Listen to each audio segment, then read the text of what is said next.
देखिए बेटा, ये चैप्टर नंबर 2 है मात्रक एवं मापन, ठीक है ना। और ये अंतरराष्ट्रीय मात्रकों की परिभाषा है। सबसे पहले हम बात करते हैं 1 मीटर की। तो हमने जो बताया था आपको कि ये परिभाषाएं किसकी होनी चाहिए, एक तो मीटर, किलोग्राम, ठीक है, 1 सेकंड, 1 केल्विन और 1 एम्पियर, 1 मोल और 1 कैंडेला, ये 7 हैं, ठीक है। तो 7 भौतिक राशियां हैं, उनके 7 मात्रक है। तो 7 मात्रकों की परिभाषा है जिनको हम अंतरराष्ट्रीय मात्रक कहते हैं। तो सबसे पहले हम बात करते हैं कि 1 मीटर की। तो 1 मीटर की क्या परिभाषा बनेगी, हमने लिखा है यहाँ पर, क्योंकि ये थ्योरेटिकल है इसलिए हमने इसको लिख दिया है, ठीक है। तो ये तो आपको लर्न करना पड़ेगा बेटा, ठीक है। तो इसलिए इसमें क्या है कि केवल समझने वाली इतनी कोई वो नहीं है, लेकिन ये थ्योरी है पूरी। तो देखिए 1 मीटर वह मानक दूरी है, स्टैंडर्ड डिस्टेंस है, जिसमें शुद्ध क्रिप्टॉन होता है KR, ठीक है। क्रिप्टॉन क्या होता है KR, और इसका परमाणु क्रमांक है 36 और इसकी द्रव्यमान संख्या है 86।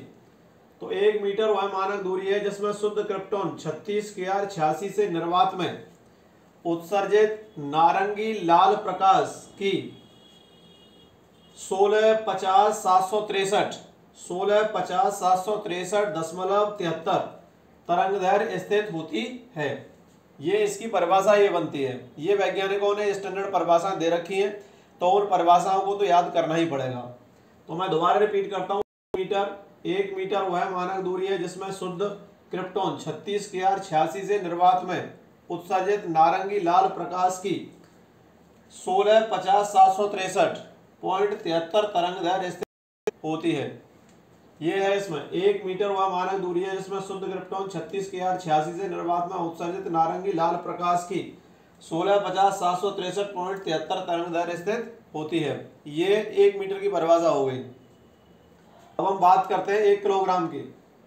1 किलोग्राम भी अंतरराष्ट्रीय मात्रक है। तो इसकी परिभाषा है 1 किलोग्राम का अंतरराष्ट्रीय मानक भार। 1 किलोग्राम का अंतरराष्ट्रीय मानक भार एवं माप संस्था पेरिस में रखे प्लेटिनम इरिडियम मिश्र धातु से बने एक विशेष बेलन जिसकी ऊंचाई आधार के व्यास के बराबर होती है के आदि प्रारूप से निर्धारित किया जाता है। एक बेलन रखा हुआ है, पेरिस की जो अंतरराष्ट्रीय मानक संस्था है वहां पर प्लेटिनम और इरिडियम मिश्र धातु का एक बेलन रखा हुआ है। पेरिस में एक अंतरराष्ट्रीय मानक संस्था है, वहां पर क्या है कि प्लेटिनम इरिडियम मिश्र धातु का एक बेलन रखा हुआ है जिसकी ऊंचाई आधार के व्यास के क्या है, बराबर है। तो उसको हम क्या कहते हैं, 1 किलोग्राम कहते हैं। तो मैं दोबारा रिपीट कर देता हूं, 1 किलोग्राम का अंतरराष्ट्रीय मानक भार एवं माप संस्था पेरिस में रखे प्लेटिनम इरिडियम मिश्र धातु से बने एक विशेष बेलन जिसकी ऊंचाई आधार के व्यास के बराबर होती है के आदि प्रारूप से निर्धारित किया जाता है। तो इसको 1 किलोग्राम कहते हैं। अब एसआई पद्धति में 1 किलोग्राम, एसआई पद्धति है, मैंने आपको पद्धतियां बताई थी, सीजीएस पद्धति, एफपीएस पद्धति, एमकेएस पद्धति और एसआई पद्धति। तो एसआई जो पद्धति है, अंतरराष्ट्रीय मानक पद्धति जिसको कहते हैं, उसमें इस 1 किलोग्राम की परिभाषा क्या होगी। देखिए एसआई पद्धति में लिखा है मैंने 4 डिग्री सेल्सियस ताप वाले। अब 4 डिग्री सेल्सियस ताप जो होता है उस पर ही हमेशा इसका घनत्व जो होता है और द्रव्यमान दोनों निर्धारित किए जाते हैं, आयतन भी, ठीक है ना। तो 4 डिग्री सेल्सियस पर हमेशा द्रव्यमान, आयतन और घनत्व तीनों निर्धारित किए जाते हैं जल के जो है। तो एसआई पद्धति में 4 डिग्री सेल्सियस ताप वाले 1 लीटर को हम क्या कह सकते हैं, 100 सीसी या 10⁻³ मीटर क्यूब शुद्ध जल का द्रव्यमान 1 किलोग्राम कहलाता है। इसको ऐसे कह सकते हैं। तो एसआई पद्धति में 4 डिग्री सेल्सियस ताप वाले 1 लीटर या 100 डिग्री सेल्सियस या 10⁻³ मीटर क्यूब शुद्ध जल का द्रव्यमान 1 किलोग्राम कहलाता है। कितने डिग्री सेल्सियस पर 1 लीटर शुद्ध जल का द्रव्यमान, 4 डिग्री सेल्सियस ताप पर, ठीक है। तो 4 डिग्री से मैंने लिखा है एसआई पद्धति में कि 4 डिग्री सेल्सियस ताप वाले 1 लीटर या 100 सीसी या 10⁻³ मीटर क्यूब शुद्ध जल का द्रव्यमान 1 किलोग्राम कहलाता है। ये एसआई पद्धति में किसका हो गया, 1 किलोग्राम का, ठीक है। अब हम बात करते हैं 1 सेकंड की। तो मैंने दो डेफिनेशन आपको समझाई, एक तो 1 मीटर और 1 किलोग्राम। अब इसके बाद आता है 1 सेकंड। अब सेकंड किसका मात्रक है? समय का मात्रक होता है सेकंड। समय का क्या है? मात्रक है, सेकंड है, आप जानते ही हैं। तो 1 सेकंड की परिभाषा क्या बनेगी यहाँ से? हमेशा देखिए 1 metre, 1 kilogram, 1 second, 1 kelvin, 1 ampere, 1 mole और 1 कैंडेला, सबकी एक एक की लिखी जाती है हमेशा डेफिनेशन। तो यहाँ से 1 सेकंड में देखिए 1 सेकंड की क्या डेफिनेशन है?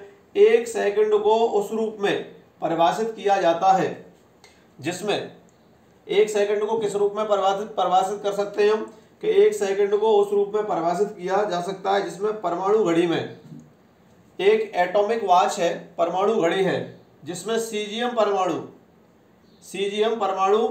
91, 92, 631, 770 बार कंपन करता है। जिसमें परमाणु घड़ी में क्या कौन कंपन करता है? सीजियम।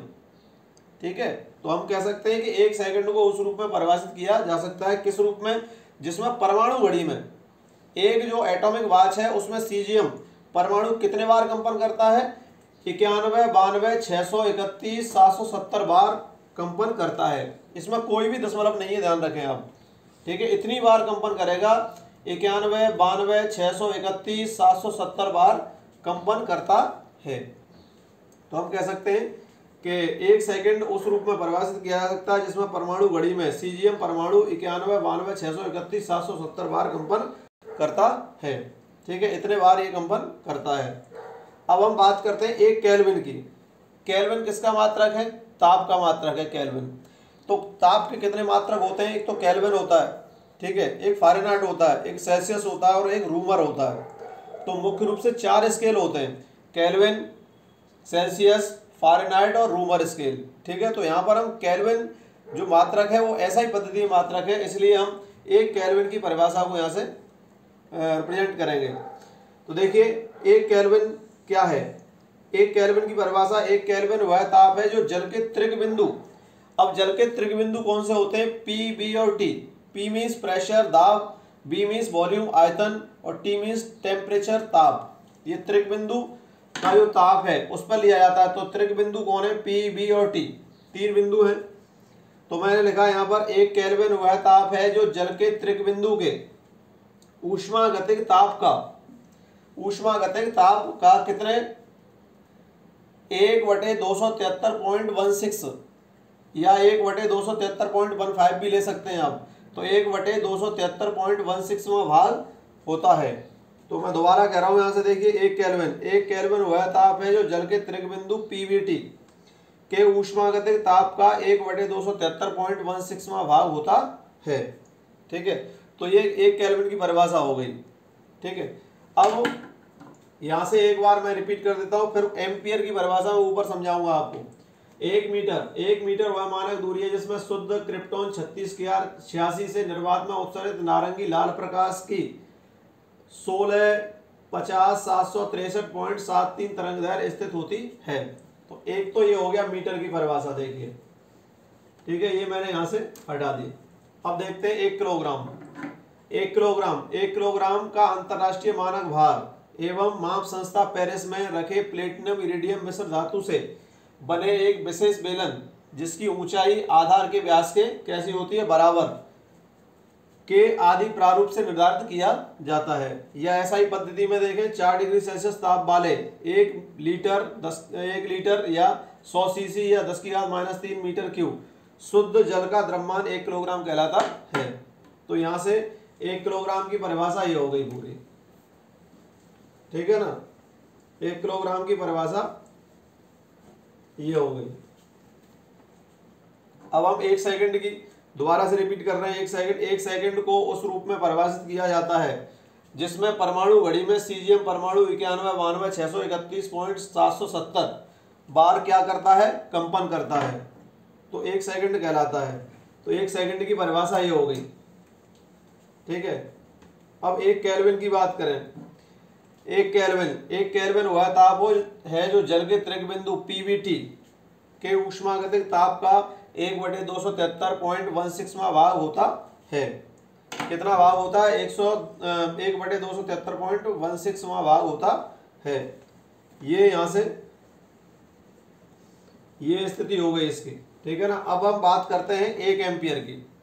तो 1 एम्पियर की अंतरराष्ट्रीय परिभाषा है, ठीक है। 1 एम्पियर की दो प्रकार की परिभाषाएं होती हैं, एक तो ओम के नियम के आधार पर वहां पर परिभाषा है, लेकिन यहाँ पर ये अंतरराष्ट्रीय परिभाषा है। तो अंतरराष्ट्रीय परिभाषा के लिए 12वीं में एक सूत्र है, ये सूत्र हमने यहाँ पर लिखा है, उसके आधार पर परिभाषा दी है, F/L बराबर μ0/4π, ठीक है, 2I1I2 क्या होता है, D, ये होता है। जैसे कि ये दो तार हैं, ठीक है, A B C और D, ये दो तार हैं और दोनों तार परस्पर एक दूसरे के समांतर हैं। इन दोनों तारों में हो सकता है कि एक ही दिशा में धारा प्रवाहित हो रही हो। अगर एक ही दिशा में धारा प्रवाहित हो रही है, उसका मतलब ये हुआ कि इनमें आकर्षण हो रहा है। अगर दोनों तारों में धारा विपरीत दिशा में प्रवाहित होती है तो इसका मतलब है कि प्रतिकर्षण हो रहा है। तो यहाँ पर I1 इसमें और I2 इसमें धारा एक ही दिशा में प्रवाहित कर दी। दोनों तारों के जो बीच की दूरी है वो D है, ठीक है ना। दोनों तारों के जो बीच की दूरी है क्या है, D है। दोनों समांतर तार हैं, AB और CD, ठीक है। अब देखिए यहाँ से ये तार इस पर बल लगाएगा और ये तार इस पर बल लगाएगा। इसने इस पर बल लगाया और इसने इस पर बल लगाया, F12 और F21 ऐसे लिखते हैं इसको, ठीक है ना। पहले तार ने दूसरे पर बल लगाया और दूसरे तार ने पहले पर बल लगा दिया, ठीक है। और इनमें I1 I2 धारा प्रवाहित हो रही है, बीच की दूरी D है और इन जो तारों की लंबाई है वो क्या है, L है और ये समान लंबाई के तार हैं। तो अब इसमें है क्या कि यहां से देखिए, यदि L बराबर 1 मीटर, दोनों तारों की लंबाई कितनी हो, 1 मीटर, दोनों तारों में प्रवाहित होने वाली जो धारा है वो कितनी हो, 1 एम्पियर, और दोनों के जो बीच की दूरी है वो कितनी हो, 1 मीटर। अगर इन दोनों तारों की लंबाइयां समान है, पहले तार की लंबाई 1 मीटर, दूसरे तार की लंबाई L बराबर 1 मीटर, और दोनों तारों के बीच की दूरी कितनी है, स्मॉल d, और दोनों तारों के बीच की दूरी क्या है, स्मॉल d, कितनी होनी चाहिए, 1 मीटर। ये तार इस पर बल लगाएगा, ये इस पर बल लगाएगा, दोनों आपस में एक दूसरे पर बल लगाएंगे और धाराएं इसमें I1 और I2 दोनों तारों में प्रवाहित होने वाली धारा 1 एम्पियर हो, अर्थात समान हो। तो यहां से क्या बन जाएगा, F/1 बराबर μ0/4π इंटू 2 इंटू 1/1, ठीक है। तो F/1 हो गया और μ0 क्या रह गया, 4π इंटू 2, इतना रह गया। देखिए अब देखिए इसको कहते हैं μ0, ठीक है, निर्वात की चुंबकशीलता कहते हैं इसको। इसको क्या कहा जाता है, निर्वात की चुंबकशीलता, ये आप सीनियर में पढ़ोगे, ठीक है, निर्वात की चुंबकशीलता ये, ठीक है ना। अब देखिए μ0/4π इसका एक मान होता है 10⁻⁷, ये फिक्स मान है इसका। कितना मान है इसका, 10⁻⁷। तो F/1 बराबर, ये तो 2 आ ही रहा है इसमें, तो 2 गुणा 10 का मान कितना हो गया, 10⁻⁷। अब मात्रक क्या बनेगा, मात्रक, बल का मात्रक क्या होता है, F है यहाँ पर, F तो प्रति मीटर लंबाई पर निकालना है, क्योंकि 1 मीटर लंबाई है। यहां से देखिए L बराबर कितने मीटर है, 1 मीटर, तो 1 मीटर लंबाई का मतलब है प्रति मीटर। प्रति मीटर लंबाई पर लगने वाला क्या है, ये बल, 1 मीटर लंबाई पर लगने वाला बल। तो ये इसमें हो जाएगा F बराबर 2 गुणा 10⁻⁷ न्यूटन, न्यूटन तो बल का मात्रक और प्रति मीटर का मतलब है 1 मीटर। तो इसका ये बन गया F बराबर 2 गुणा 10⁻⁷ न्यूटन प्रति मीटर, ये बल का मात्रक हो गया। यहाँ पर इतना बल लगेगा दोनों तारों के मध्य में, तो यही हमने लिखा है नीचे देखिए 1 एम्पियर। सूत्र F/L बराबर μ0/4π 2I1I2/d से L बराबर 1 मीटर, I1 बराबर I2 बराबर 1 एम्पियर और D बराबर कितना, 1 मीटर। तो यहाँ से कितना मान आ रहा है, 2 गुणा 10⁻⁷ न्यूटन प्रति मीटर। तो यहाँ लिखा हमने F बराबर 2 गुणा 10⁻⁷ न्यूटन प्रति मीटर। अतः इस सूत्र का हमने यूज करके ऊपर यहाँ पर आपको बता दिया कि किस तरीके से इसका यूज होगा।